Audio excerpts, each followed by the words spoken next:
বিসমিল্লাহির রহমানির রহিম। প্রিয় নগরবাসী, আসসালামু আলাইকুম। ঢাকার স্বনামধন্য ফ্যাশন ব্র্যান্ড এখন আপনার শহরে। ওয়েস্টারি শোরুমের পক্ষ থেকে সকলকে জানাই আন্তরিক শুভেচ্ছা ও অভিনন্দন।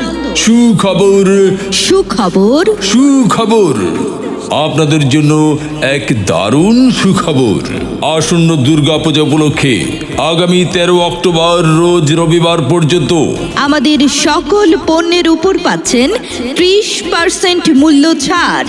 ওয়েস্টারি শোরুমে পাচ্ছেন বাচ্চাদের পোশাক এবং ছেলেদের পাঞ্জাবি, শার্ট, প্যান্ট, ব্লেজার এবং অন্যান্য ফ্যাশনেবল পণ্য। মেয়েদের জন্য পাচ্ছেন tops, one piece, two piece, three piece সহ ladies shirt, tunic, ladies bag এবং আরও অন্যান্য সামগ্রী যা আপনার ব্যক্তিত্বকে আরও ফ্যাশনেবল করে তুলবে। দুর্গাপূজা উপলক্ষে ওয়েস্টারি শোরুম উকিলপাড়া জেলা সদর রোড ভোলা শাখা দিচ্ছে সকল পণ্যের উপর 30% মূল্য ছাড়, শুধুমাত্র সীমিত সময়ের জন্য। তাই আপনারা সকলে আমন্ত্রিত। তাই আপনারা সকলেই আমন্ত্রিত। ধন্যবাদ।